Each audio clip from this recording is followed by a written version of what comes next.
Stand in front of the mirror. Grab the soft fat under your skin.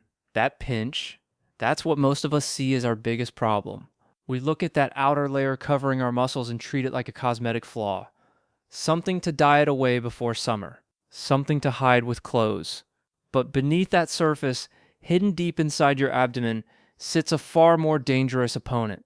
This invisible enemy is called visceral fat. It wraps tightly around your liver, your pancreas, and your intestines. This isn't the soft, harmless fat you can pinch. Visceral fat behaves completely differently. It is biologically active. It does not sit quietly like stored energy. It acts like its own organ. It releases inflammatory chemicals into your bloodstream. These chemicals damage your cardiovascular health over time. They harm the delicate lining of your blood vessels. Visceral fat interferes with your hormones. It disrupts the communication system your body relies on. But the truly frightening part isn't just what visceral fat does. It's the reason your body creates it in the first place. This fat didn't simply appear because you ate too many calories. It exists because your body believes you are in danger. To understand how to destroy this dangerous fat, we first have to understand the mastermind that builds it, cortisol. And to really understand cortisol, we must step back into the biology of human survival. Cortisol was never an enemy, it was a lifesaver. This dangerous fat did not appear simply because you ate too many calories or skipped a few workouts. There is a deeper force driving its creation. It exists because your body believes you are in danger. That survival instinct is the secret engine behind every pound of this stubborn fat.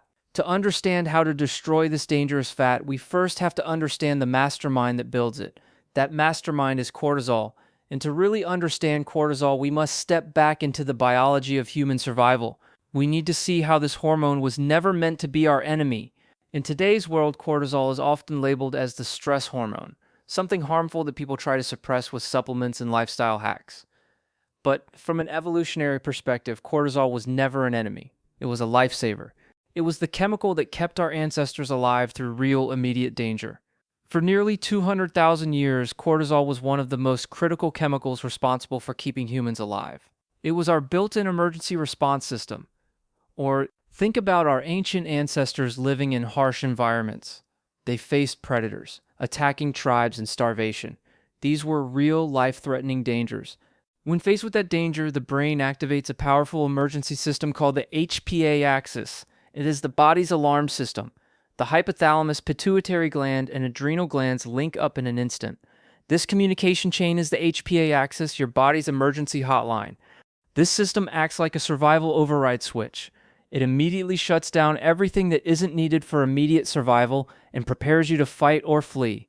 In that moment, digestion slows down, reproduction pauses, muscle building processes stop. Every resource is redirected to power a fight or flight response.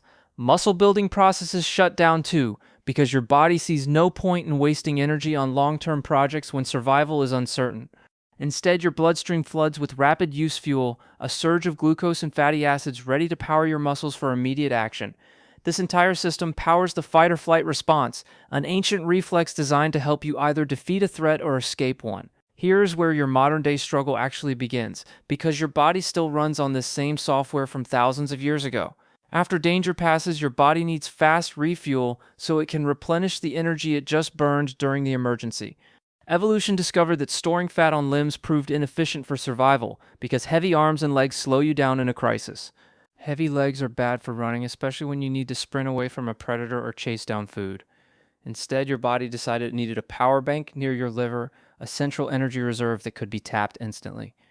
Your liver is the body's chemical factory responsible for processing nutrients, filtering toxins, and managing energy distribution. Your abdomen holds dense glucocorticoid receptors, special docking stations designed to catch cortisol when it appears in your bloodstream. These glucocorticoid receptors act like magnets for cortisol, pulling the stress hormone out of circulation and locking it into fat cells. They pull fat straight from your bloodstream and lock it around your vital organs, creating a deep, hidden layer of visceral fat. These cortisol receptors inside your abdomen act like magnets, pulling fat directly from your bloodstream and locking it around your liver, pancreas, and intestines. For a hunter-gatherer, this was pure genius. If you survived a predator or a brutal winter, your body stored energy exactly where it could be accessed instantly. That energy was ready for winter or famine, a reserve that could keep you alive when food disappeared and danger surrounded you. Visceral fat wasn't always a problem. It was once a survival backpack, a built-in insurance policy against death. Think of it as your body's emergency fund, kept in a vault deep inside your abdomen, ready to be cashed in when the world turned hostile. But here's the problem. Your biology hasn't updated its software in thousands of years. It still runs on ancient programming. Your world has changed completely. You live in climate-controlled homes, eat 3 meals a day, and face no physical predators, but your body's response hasn't changed at all. No lions are chasing you. No tribal wars rage outside your door. The ancient threats that triggered your cortisol response are gone. Instead, your stress comes from deadlines, work pressure, and financial worries. These are the new predators of the modern world. Traffic jams, endless notifications from your phone, and emotional stress from relationships all keep your cortisol elevated throughout the day. Blue light from screens late at night, social anxiety from comparing your life to others, and the constant pressure to be productive all add to the load. The threats have changed completely, but your body's response stayed the same, and that mismatch is what keeps your cortisol high and your visceral fat locked in place. But here's where the mechanism shifts. Ancient stress was a 10-minute sprint, a burst of danger that ended quickly. Modern stress is not short and intense like that at all. Ancient stress was a 10-minute sprint. You saw the threat, you ran, you fought, you escaped. Then it was over. Cortisol spiked, did its job, and dropped back down to normal. But today, your stress lasts 10 to 16 hours, not a sprint, a marathon. Your body never gets the all-clear signal. This creates what's called the cortisol trap, a biological loop where your stress chemistry never gets the chance to reset. Because you remain stressed for so long, cortisol never returns to a normal baseline. It stays elevated. Day after day, week after week, your body lives in constant emergency mode. It thinks every single day is a survival crisis, even when you're just sitting at your desk. So your liver keeps releasing glucose nonstop. It's preparing for a physical fight, dumping fuel into your bloodstream to power muscles that aren't moving. It prepares for a fight that never comes. Your muscles stay still, your body stays seated, and that glucose accumulates in your blood with no destination. That glucose has nowhere left to go. Your cells don't need it because you aren't moving. It just floats in your blood, waiting for something to happen. Your pancreas steps in. It releases insulin to clear the sugar from your bloodstream. Insulin is a powerful hormone, and it does its job fast. And here begins a deadly biological loop. High cortisol keeps glucose high. Insulin rushes in to store it. And where does it store it? Right back into visceral fat. Insulin is fundamentally a storage hormone. Its job is to take excess energy and lock it away. And when cortisol is also high, that storage location is visceral fat. So here's what happens when high insulin and high cortisol meet in your bloodstream. They become a powerful team, but not for good. When both are high, your body really has only one choice. It must store that extra energy as fat. There's no other safe place for it. And that unused energy doesn't go to your arms or legs. It gets locked deep inside, wrapped around your liver and intestines as visceral fat. Your body is preparing for a famine or a disaster that will never arrive. It's stuck in a loop, waiting for a crisis that doesn't come. And while your body waits for that crisis, you keep feeding it fuel. Every meal, every snack, every sugary drink adds to the storage pile. But the story goes deeper. There's a hidden chemical conflict inside you called the Pregnenolone Steal, and it changes everything. Cortisol is so critical for survival that your body always prioritizes its production over everything else. It's like the emergency siren that never turns off. To make cortisol, your body uses a master raw material called pregnenolone. Think of it as the single ingredient for many hormones. That same raw material is also needed to build your sex hormones, testosterone and estrogen. They're like cousins sharing the same supply. So when stress stays high, your body does something brutal. It steals pregnenolone away from making sex hormones and uses it for cortisol instead. That means the raw material gets diverted toward making more cortisol, leaving less for the hormones that keep you feeling strong and balanced. Your stress chemistry gets stronger while your reproductive hormones crash. This is why chronic stress drains your drive and leaves you feeling off. This constant stress also triggers a chemical cascade that directly impacts your mood and drive, leaving you feeling flat and unmotivated even when you want to engage. It also explains why recovery after exercise or a long day feels so much harder. Your body simply doesn't have the hormonal support it needs to repair properly. But here's the truth, your body isn't failing you. It's following a programming that has kept your ancestors alive for thousands of years. Survival always comes first, before reproduction, before muscle repair, before everything else. That's the deal your biology made a long time ago. This hormonal hijacking leads to a very recognizable body type that doctors now call the skinny fat phenotype. It's more common than you might think. These are people who appear thin in their arms and legs, yet carry a hard, swollen belly that doesn't respond to typical diet or exercise. What's happening inside is startling. Their stress levels are so high that the body literally begins breaking down muscle tissue from their arms and legs for emergency energy. And there's one hidden number your doctor may not check that reveals this process, your cortisol to DHEA ratio. A simple blood test can show if your body is in this survival mode. That broken down muscle tissue from your limbs is converted into glucose, a quick fuel that your stressed body thinks it needs for an emergency that never comes. And because your insulin is also high from the stress response, that glucose gets stored immediately as visceral fat wrapped around your internal organs. This isn't simply gaining weight in the usual sense, it's a metabolic rearrangement driven by a survival program that has gone rogue. Your entire body composition gets rearranged, muscle is sacrificed, fat is hoarded, all because your ancient biology still thinks a predator is around the corner. This ancient survival strategy was brilliant for early humans, but it drives this shift inside you today. Your body still believes storing fat around your organs is the best way to keep you alive. But the trap goes even deeper than you might expect. This isn't just about where fat gets stored. It's about how your brain starts to rewrite your cravings, your energy, and your willpower. When chronic stress lingers, your body releases a powerful chemical messenger called neuropeptide Y. This molecule has one job: to make you crave carbohydrates, especially the quick, sugary kind. This molecule directly triggers carbohydrate cravings. It isn't a gentle suggestion, it's a biochemical command that overrides your rational choices, making you reach for bread, pasta, or sweets without thinking. This is not weakness or lack of discipline. It's not a character flaw. It's biology talking. Your body is following a survival program that was written long before modern supermarkets or diets existed. It is biological programming, not willpower. Your brain interprets chronic stress as a survival threat, so it activates ancient circuits that demand quick energy, even when you're not hungry. Your brain sends signals that say, we are burning energy because we're under threat. Refill the energy supply quickly. It's like a fire alarm telling you to run, not a suggestion to take a break. And the fastest way to refill that energy is with dense, easy-to-digest carbohydrates. Sugary snacks, white bread, pasta. These hit your bloodstream fast, giving your brain the quick fix it demands. You are not fighting bad habits. You are fighting ancient biology.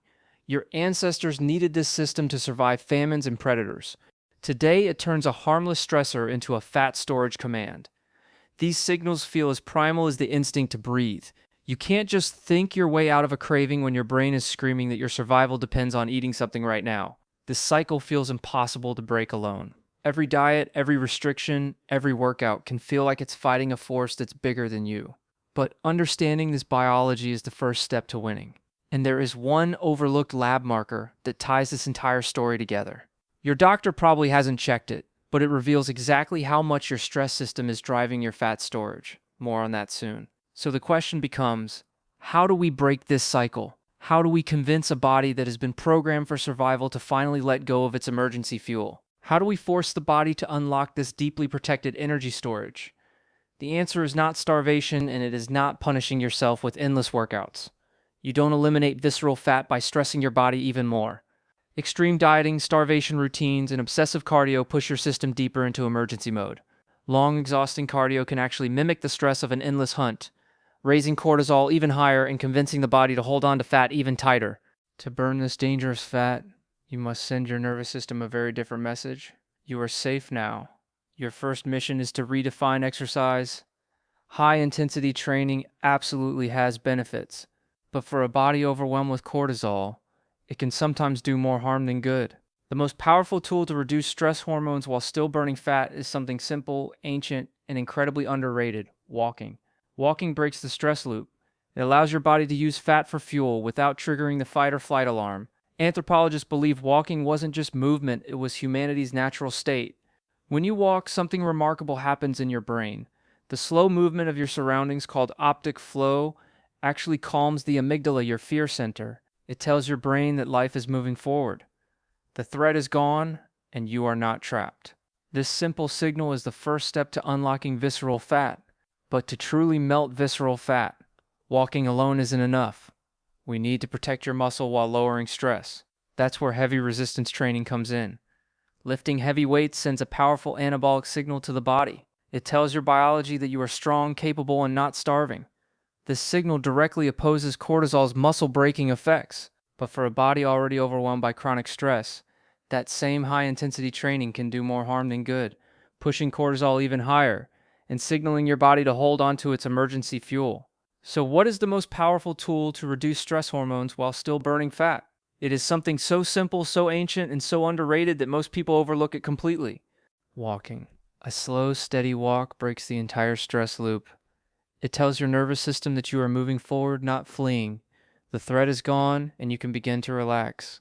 When you walk at a moderate pace, your body uses fat for fuel without ever triggering the fight or flight alarm. It is low intensity enough to stay in a fat-burning zone, yet gentle enough to lower cortisol. Anthropologists believe that walking wasn't just movement for our ancestors, it was humanity's natural default state. For thousands of years, humans walked for survival, travel, and exploration. Walking was how they hunted, gathered food, migrated with seasons, and explored new territories. It was deeply woven into the rhythm of daily life, not a separate exercise. When you walk, the slow movement of your surroundings, called optic flow, actually calms the amygdala, your brain's fear center. It sends a signal that life is moving forward peacefully. Your brain reads that steady visual motion as safety. It interprets the slow rhythmic movement as proof that you are not being chased, not trapped, and not in immediate danger. The message is clear, the threat is gone, and you are not trapped. Your nervous system can finally shift out of emergency mode and into the rest and digest state where healing happens. But to truly melt visceral fat, walking alone is not quite enough.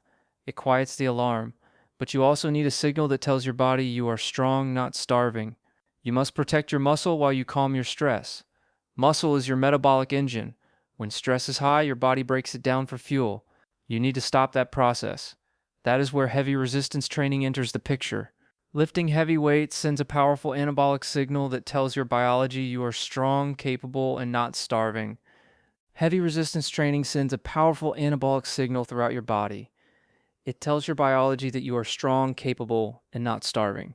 This signal directly opposes cortisol's muscle-breaking effects. Heavy lifting supports testosterone and growth hormone levels. Those hormones actively fight visceral fat storage. Building muscle improves insulin sensitivity. Glucose gets used as fuel instead of being stored as fat. Muscle gives your bloodstream somewhere healthier to send energy instead of locking it around your organs. Walking calms the nervous system while lifting protects muscle and rebalances hormones.